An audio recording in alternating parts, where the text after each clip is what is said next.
Olá, Shalom, a paz do Senhor Yeshua, aqui é o pastor Rui Nascimento e eu estou dando sequência a esse estudo da carta de Paulo aos santos que estavam em Roma, aos separados, e nós vamos iniciar então hoje o vídeo número 17 e vamos nos debruçar sobre o capítulo 10. Esse capítulo 10 tem aqui algumas controvérsias também, e depois o 11 também não é um capítulo muito conhecido da igreja, dos gentios, da igreja evangélica, porque é um capítulo que não lhes interessa muito, porque se eles pregarem ele e o abordarem, então cai por terra todas as teologias deles, e portanto eles não tocam nunca nisso, nunca falam do capítulo 11 de Romanos. E o capítulo 10 também foi alterado, foi adulterado. Tem aqui coisas que não são verdades e você vai ver isso, nós vamos conferir isso nas Escrituras para vermos então o que é que está aqui. Vamos lá então iniciar o vídeo 17 no capítulo 10 de Romanos, no versículo 1. Irmãos, o desejo do meu coração e a oração a Deus por Israel é que eles se salvem, pois eu lhes dou testemunho que têm zelo de Deus, mas não com entendimento, visto que não conheceram a justiça de Deus e procuraram estabelecer a sua própria justiça, não se sujeitando àquela que vem de Deus. Primeira controvérsia já está aqui. Primeiro erro desta tradução já está aqui. É que quando está escrito que eles não conhecem a justiça de Deus e procuraram estabelecer a sua própria justiça, não se sujeitaram à que vem de Deus, não é justiça, é lei. Aqui a tradução está errada. Não há uma justiça de Deus à qual o povo de Israel tinha que se submeter. Há a lei de Deus à qual o povo de Israel tinha que se submeter. E o que é que eles fizeram? Criaram leis legalistas paralelas. Daí o Senhor Yeshua ter falado em Marcos 7. Jeitosamente rejeitais a lei de Deus para guardardes as vossas próprias leis, as vossas próprias tradições impostas por homens. Então Yeshua denunciou isto aqui. Mas isto aqui está errado, não é a justiça de Deus. No Novo Testamento, quando interessa aos teólogos trazerem algo para as teologias que eles sustentam e que são mentirosas, eles distorcem as palavras, torcem elas um pouquinho, dão um cunho um pouco... Há uma aparência há uma aproximação daquilo que está escrito na realidade, mas com uma distorção, porque a justiça de Deus aponta para algo diferente. Se você falar a justiça de Deus, provavelmente você vai pensar em Yeshua, vai pensar em Jesus. Mas aqui Paulo não está falando de Jesus, ele está falando da lei. O povo de Israel é zeloso, como Paulo também era. Ele diz que ele era zeloso da lei. Fariseu de fariseus, circuncidado ao 8º dia, na justiça que há na lei irrepreensível. Então, ele diz, eu andava nessa lei farisaica, nessa lei, que era uma lei que não estava de acordo com a lei de Deus, e é isso que ele está falando aqui. Eu lhes dou testemunho que eles são zelosos. Como é que ele dá testemunho? Porque ele mesmo o praticou. Ele viveu, nasceu, cresceu nessa nação e andou dentro dessa lei farisaica, dessa lei que não tinha a ver com a lei de Deus, mas que era uma lei legalista. E Paulo está falando dela. Está falando dela para quem? Para a igreja, onde estão judeus, na sua grande maioria. Então, eles não conheceram a lei de Deus e procuraram estabelecer a sua própria lei. Por exemplo, quando disseram para Yeshua que não era lícito comer sem lavar as mãos. Isso não está escrito na lei de Deus em lugar nenhum. Desde Gênesis, Bereshit, até Devarim, que é Deuteronômio, palavras, não está escrito em lugar nenhum que tem que lavar as mãos antes de comer. Mas eles instituíram essa lei deles como uma lei legalista, uma lei como se fosse a lei de Deus, sem ser a lei de Deus. Então é isso que está sendo falado aqui. Eles o fizeram com zelo, provavelmente o objetivo deles era protegerem tanto aqueles mandamentos que eles acabaram por esconder eles com tantos mandamentos que eles acrescentaram.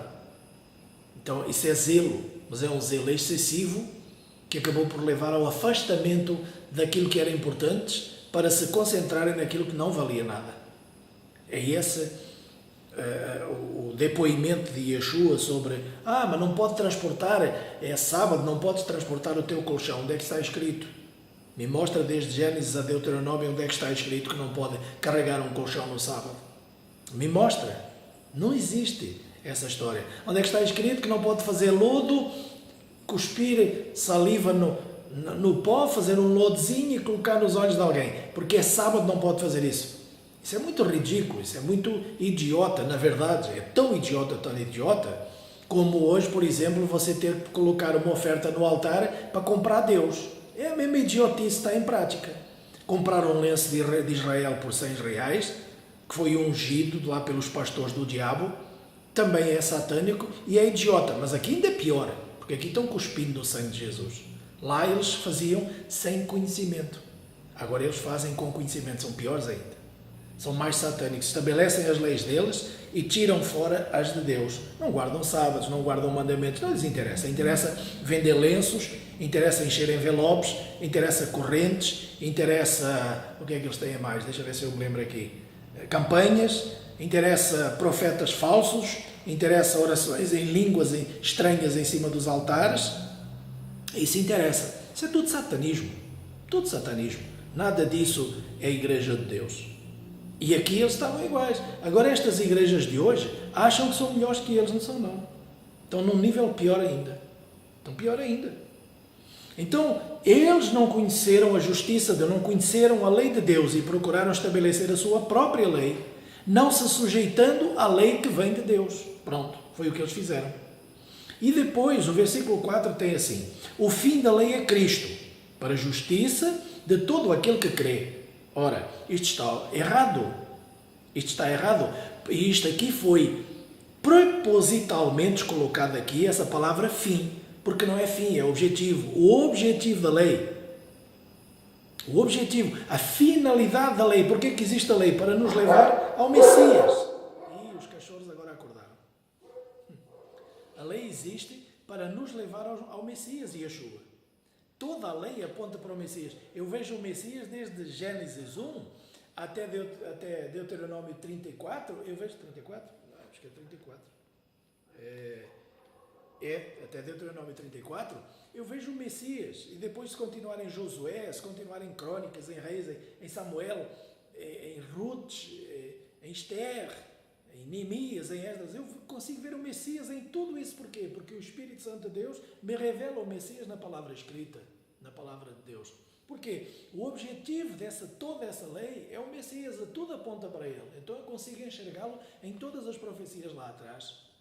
Consigo enxergá-lo. E o povo de Israel não conseguiu. Porquê? Porque se afastaram dessa lei de Deus para criar as suas próprias leis. Você lembra que Josias mandou santificar e purificar o templo, e quando o sacerdote, não me lembro agora o nome dele, andava lá limpando, encontrou o livro da lei lá, pegou, mandou levar ao rei e disse: olha, achei isto aqui, achei o livro da lei. E eles foram ler e perceberam que estavam completamente fora. Então o rei Josias mandou que se fizesse tudo o que estava escrito naquela lei, restaurou todas as coisas e por aí vai. Então, veja que o povo de Israel, apesar de ser o povo a quem foi entregue todos os oráculos de Deus, é um povo que errou completamente, falhou completamente o seu objetivo, e ainda bem.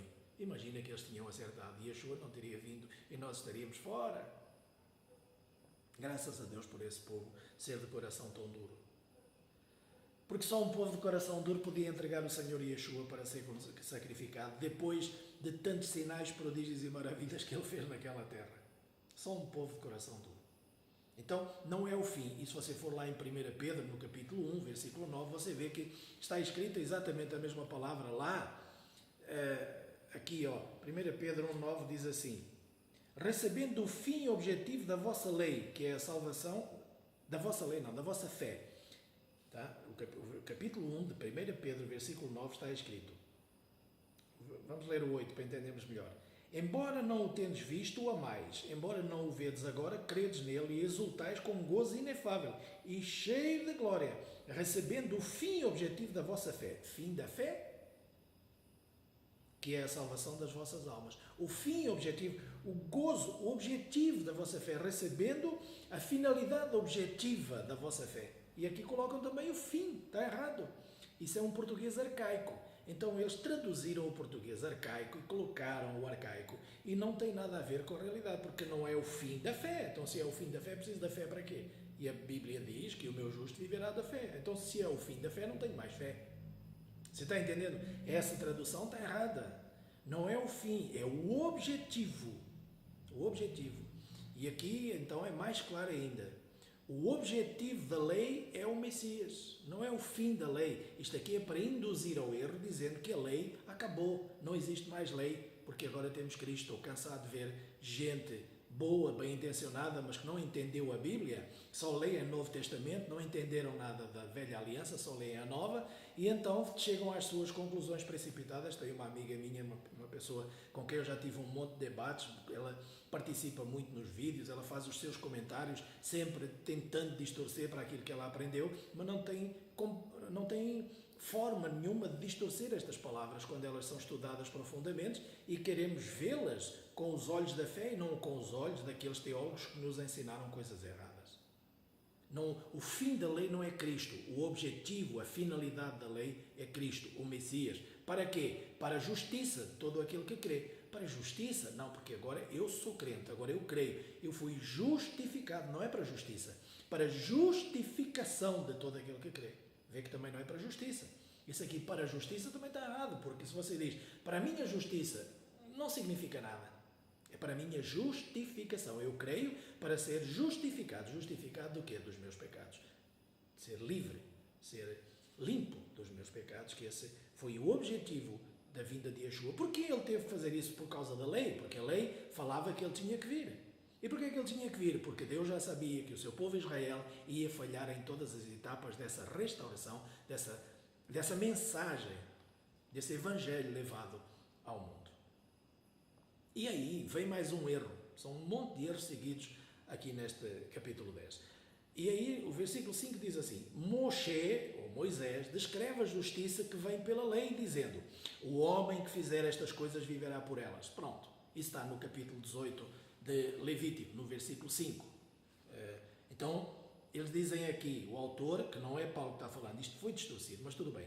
Moisés descreve a justiça que vem pela lei, dizendo: o homem que fizer estas coisas viverá por elas. É Moisés quem descreve no capítulo 18, versículo 5 de Levítico. Vamos conferir. Portanto, os meus estatutos e os meus juízos, os juízos, que também você sabe que não é juízos, é as minhas leis. Sempre que aparece juízos é leis. E os estatutos é mandamentos. Portanto, os meus mandamentos e as minhas leis guardareis.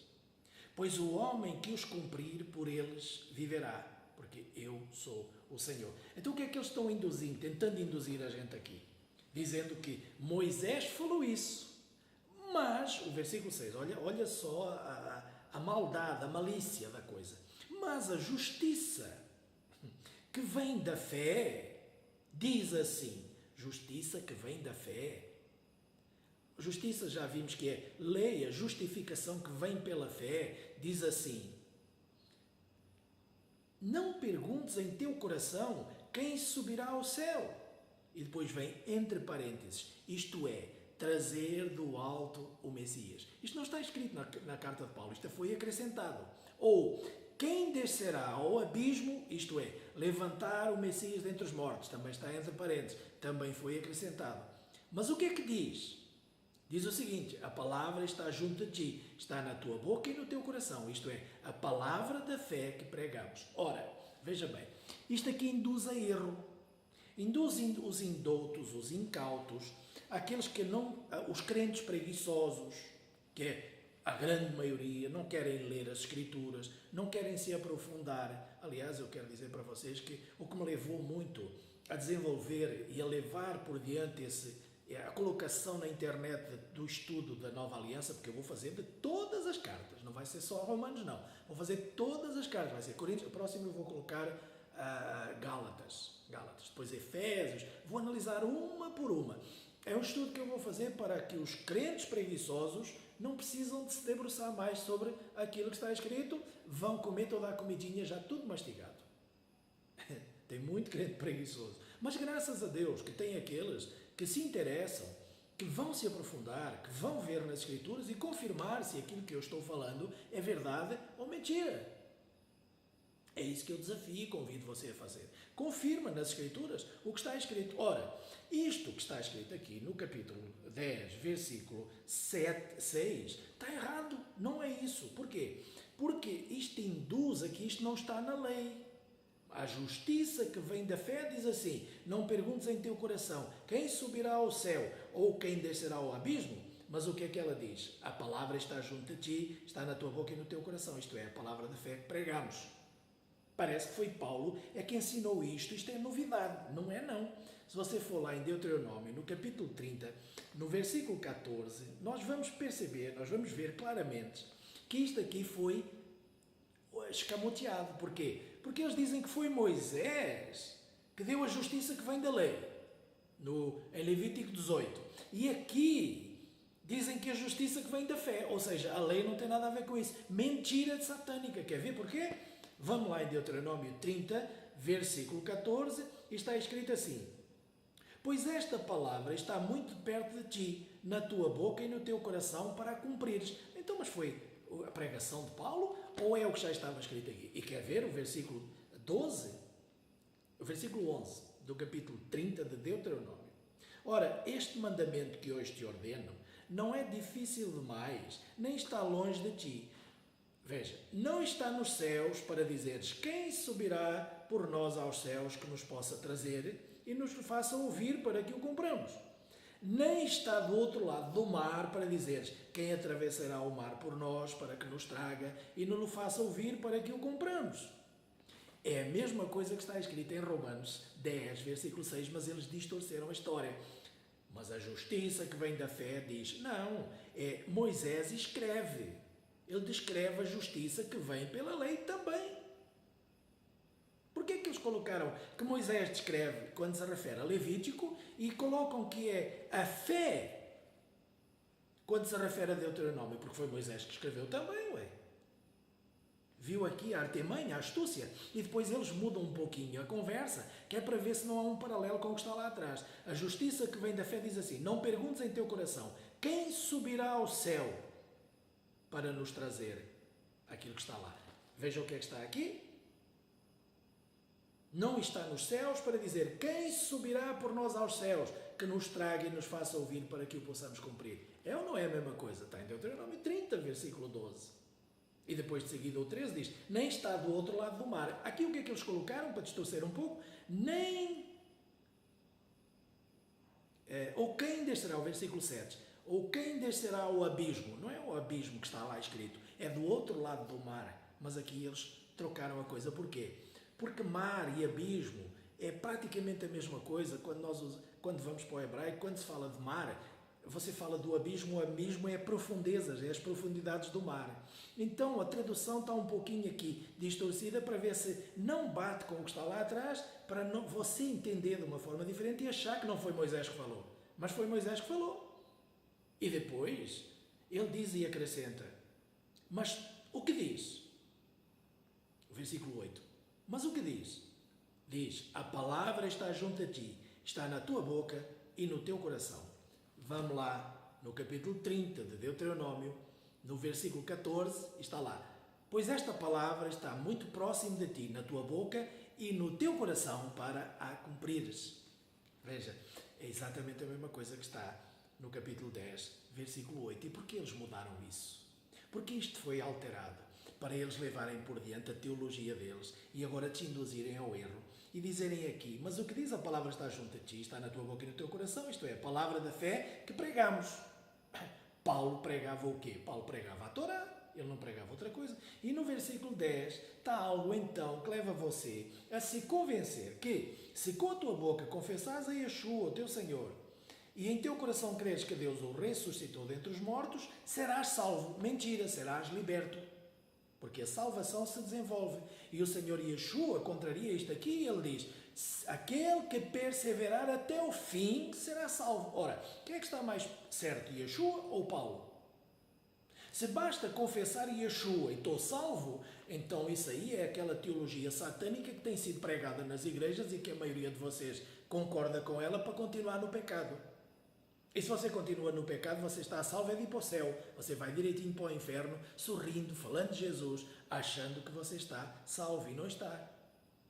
Então, a tradução correta aqui não é salvo, não. Aquele que confessar o Senhor Yeshua será liberto. Liberto do quê? Do escrito de dívida, que está lá em Colossenses 2, que estava escrito lá pela lei que pesava contra nós por causa do nosso pecado.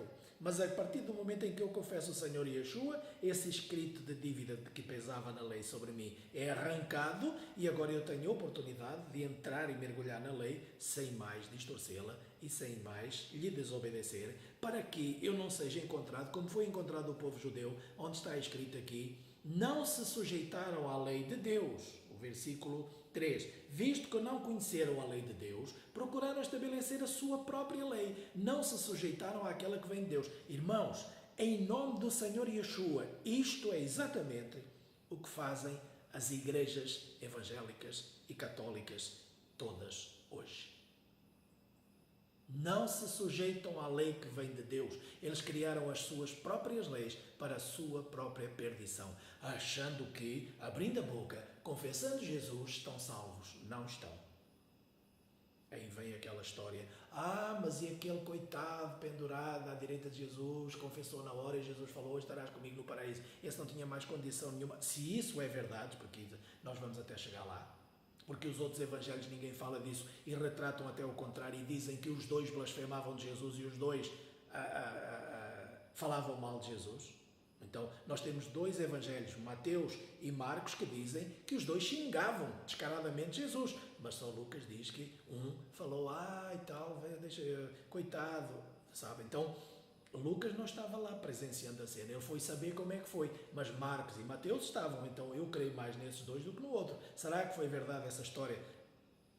Agora você diz assim: então você duvida do Novo Testamento? Claro que eu duvido de muita coisa que está escrita aqui. Estou desprovando aqui que isto aqui está errado, Estou desprovando.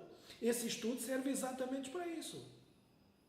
Isto não vem da fé, isto vem da lei, o que está aqui. A justiça que vem da fé diz, não, a justiça que vem da lei, porque foi Moisés que escreveu isto também. Quem subirá aos céus ou quem atravessará os mares para nos trazer? Ele diz: não precisa disso não, porque isso está na tua boca, no teu coração, para confessares e cumprires. E aqui trata-se de vida. Quando nós vamos lá analisar a passagem de Deuteronômio 30, a partir do versículo 11, o Senhor está colocando a morte e a vida, escolhe. Ele diz: olha, hoje te proponho a morte e a vida, escolhe.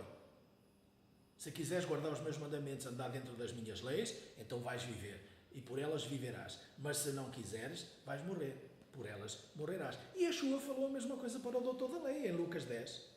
Se nós formos ver em Lucas 10,